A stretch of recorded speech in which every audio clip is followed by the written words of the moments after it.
todos. Começo por agradecer a vossa presença e também aqui aos meus colegas, também gostaria de saudar os meus colegas de mesa. E também agradecer a oportunidade de estar aqui e de poder partilhar convosco a minha reflexão. Quero ter a oportunidade de vos apresentar e deixar aqui uma palavra de felicitação à Comissão Organizadora pela forma exemplar como organizou o evento desta natureza e desta extensão. Bom, a minha comunicação, no fundo, é fruto de uma preocupação muito pessoal e que vem animando a minha investigação, que é a forma como nós concebemos, a forma como nós conhecemos a natureza e nos relacionamos com ela. De facto, o otimismo proteico, face ao progresso infinito da técnica e da ciência, que anima o edifício da Nova Atlântida de Francis Bacon, sob a égide da procura da verdade, deu novos mundos ao mundo, desvendando os segredos mais íntimos da natureza e tornando-a refém da interpretação do novo órgão, como se de apenas material para criar e recriar outras naturezas se tratasse. A tecnociência parece convicta de ter superado a condição humana de natura naturata, chamando assim a prerrogativa de natura naturans, o poder de criação. Contudo, a natureza parece também ela firmemente convicta de que ama esconder-se, no dizer do aforismo de Heraclito. A resistência da natureza ao conhecimento da tecnociência, segundo Pierre Hadot, é uma prova manifesta de que a descoberta dos segredos dos processos naturais pode pôr em perigo a existência humana. Com efeito, o mundo em que vivemos, cada vez mais fabricado à escala humana e em sua função, parece querer colapsar às mãos de uma natureza que resiste à tortura da mundivisão antropocêntrica da tecnociência. Importa assim questionar a adequação da natureza e da ciência, a adequação da natureza e da ciência ao conhecimento da natureza. Porquê é que o método de trabalho da natureza é refratário ao método de conhecimento científico? E, se em última instância a mundivisão mecanicista totalizante da natureza hipoteca o bem-estar das sociedades futuras, como poderíamos inverter esta situação? Ora, a nossa comunicação pretende justamente refletir sobre estas questões a partir da tese de Pierre Hadot, no seu livro O Véu de Ísis, de que a natureza é arte e a arte é natureza. No primeiro momento, é nosso intento apresentar a percepção estética como um método de conhecimento da natureza, na medida em que a arte é uma forma de interpretação e compreensão da misteriosa e muda linguagem da gênese das formas da natureza. Em seguida, mostrar como a atitude pórfica, subjacente à percepção estética, implica uma reconfiguração da relação do homem com a natureza, contrária à atitude proteica.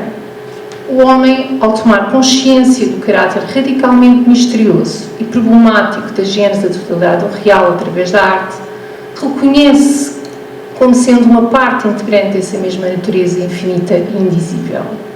E, por último, perspectivar o modo como a mundivisão mórfica pode contribuir para a construção de uma sociedade futura em que o homem seja solidário com a natureza, na qual radica a sua própria existência.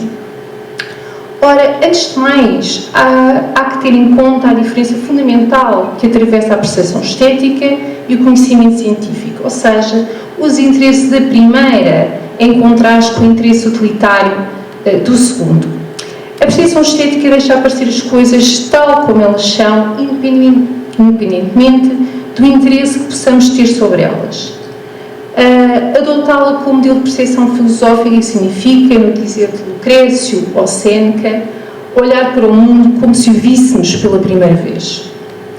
O mesmo será dizer que a percepção estética nos obriga a desconstruir o nosso olhar de modo a ver a natureza na sua nudez, sem as vestes das representações utilitárias com que estamos habituados a cobri-la. O hábito das leis da ciência dá lugar à admiração e ao espanto. Ora, o olhar da percepção estética identifica-se com o olhar do artista. Com efeito, Goethe na sua obra Máximas e Reflexões, afirma que a arte é a melhor intérprete da natureza. Ao contrário da ciência, que se ocupa em descobrir leis, equações e os mecanismos por trás dos fenómenos, a arte ensina-nos a ver os fenómenos tal como aparecem aos nossos olhos, mas que estes não sabem ver. Afinal, o que nos afigura mais fácil torna-se mais difícil ver o que está na frente dos nossos olhos, pois o visível, o que se está a ver, encerra em si um segredo manifesto, um movimento pelo qual a natureza se torna visível. Esse movimento é precisamente o processo da gênese das formas da natureza. Para fazer face ao enigmático repto que Goethe lança a si próprio, ver o que está diante dos seus olhos, na sua obra A Metamorfose das Plantas, ele defende o seu método científico, que consiste na observação atenta do movimento da gênese das formas da natureza. Como sabemos, este ensaio de Goethe versa sobre as inúmeras observações empíricas por ele realizadas em torno do crescimento das plantas, no sentido de determinar as leis da sua formação e transformação, e que toma o reino vegetal, sob a ideia de metamorfose, como modelo de referência do seu projeto morfológico. Importa desde já destacar que Goethe entende forma não como Gestalt, um termo que fixa a forma na sua configuração estática e acabada, mas como Bildung, que contempla a plasticidade inerente à forma, como movimento, formação, investido de energia e dinâmica próprias daquilo que está em vias de ser. É neste sentido que poderemos entender que o método citado seja, antes de mais, uma morfologia que tem como chave a metamorfose. Escrutar a metamorfose das formas exige observar atenta e demoradamente cada forma em particular. Por exemplo, só poderemos compreender e perceber a ligação que cada uma delas estabelece entre si ao vê-las no devir do seu encadeamento genético. Isto é, ao vê-las nascer umas das outras, como, por exemplo, perceber que uma planta resulta da metamorfose da folha. O objetivo desta observação empírica atenta é discernir a forma simples e fundamental, a Urform, a partir da qual se dá uma série de transformações. Ao falar de uma forma fundamental, Goethe refere-se ao fenómeno originário, que está na origem da metamorfose, como fenómeno originário, ou seja, o Urphänomen, aquele que dá origem a todos os outros, como se a partir dele pudéssemos compreender todos os fenómenos que fazem parte da nossa experiência cotidiana. Como método científico da morfologia, Goethe ambicionava encontrar um arquétipo ideal, a planta originária, por exemplo, a partir da qual se criam todas as plantas possíveis, ou seja, encontrar a forma universal das formas particulares, reconduzir a multiplicidade à unidade.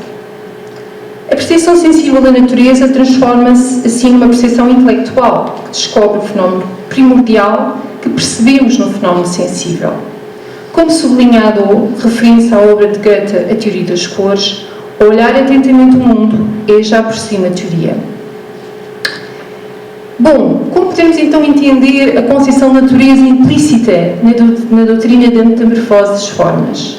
Não é certamente a visão mecanicista da natureza da ciência experimental, em que o interior do organismo vivo é explicado à luz do mecanismo de uma máquina. Com efeito, Goethe privilegia o conhecimento intuitivo da força vital da natureza, ou seja, a descrição do movimento de gênese, de desenvolvimento das formas, no sentido de physis grega. Poderíamos dizer que a natureza é o processo de gênese das suas formas. Uma vez definido o método de percepção estética e a natureza por ele captada, importa questionarmos sobre o que significa para o artista compreender as formas. Mas antes de respondermos a esta questão, impõe-se uma clarificação da complexa relação entre arte e natureza. Goethe explicita essa relação a partir da afinidade dos processos formativos, das formas belas da arte e das formas vivas, como uma comunidade viva, tal como Kant na crítica da faculdade de julgar, em que ambas comungam da mesma forma de agir, ou seja, do interior para o exterior.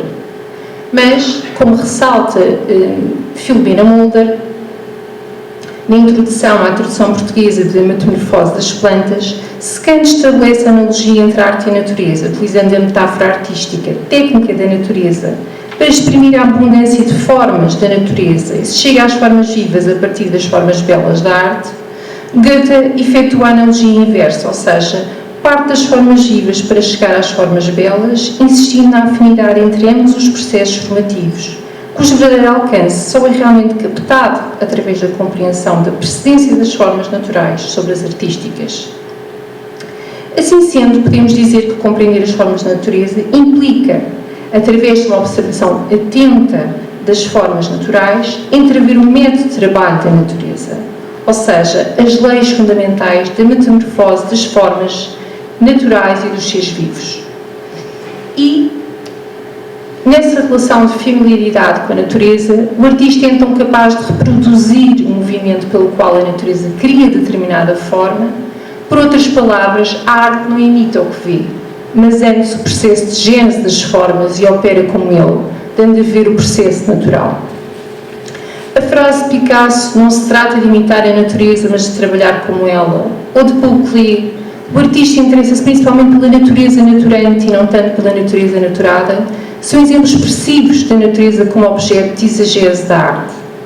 Neste sentido, podemos encarar as pinturas de Picasso e Klee como um prolongamento da ação da natureza. Contudo, tal não quer dizer de todo que a arte, nomeadamente a técnica, pode reproduzir aquilo que a natureza tem de mais específico, a sua espontaneidade.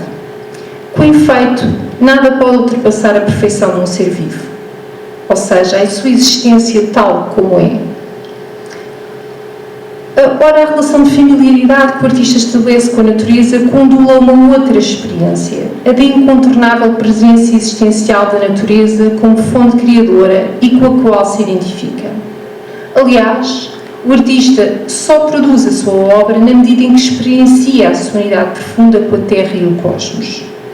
Ou seja, ele reconhece como parte integrante dessa natureza, consciente que, em última análise, as formas da natureza, apesar de se mostrarem de forma evidente aos nossos olhos, permanecem um mistério na medida em que constituem um limite inultrapassável do conhecimento humano.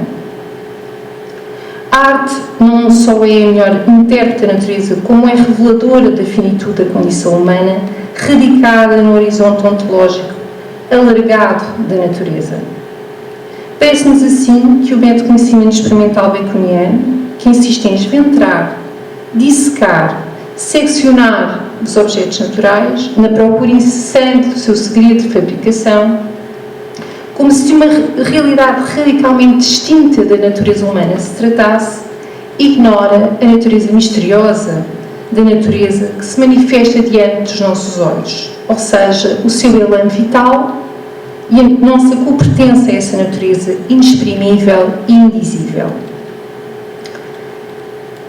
Ora, a arte humana é apenas podemos dizer que a arte humana é apenas um caso particular da arte da natureza. E é nesse sentido que podemos perspectivar uma relação de solidariedade entre o homem e a natureza. A arte inventa as formas da natureza na condição de intervir a sua misteriosa gênese, reconhecendo-o como matriz do movimento criador e não substituindo-se a ela. É certo que o método científico de Goethe, baseado na percepção estética, não foi muito bem acolhido à época, nos finais do século XVIII, e provavelmente é com dificuldade que muitos de nós o consideramos como forma alternativa de conhecer a natureza na sociedade contemporânea. No entanto, talvez a utopia de uma sociedade melhor passe justamente pela compreensão de que a dimensão ontológica da natureza, como força criadora de formas, captada pela arte, poderá servir de ideia reveladora a uma ciência que há muito perdeu o sentido de unidade entre o homem e a natureza e, por arrasto, a noção dos limites e consequências da sua ação. Muito obrigada.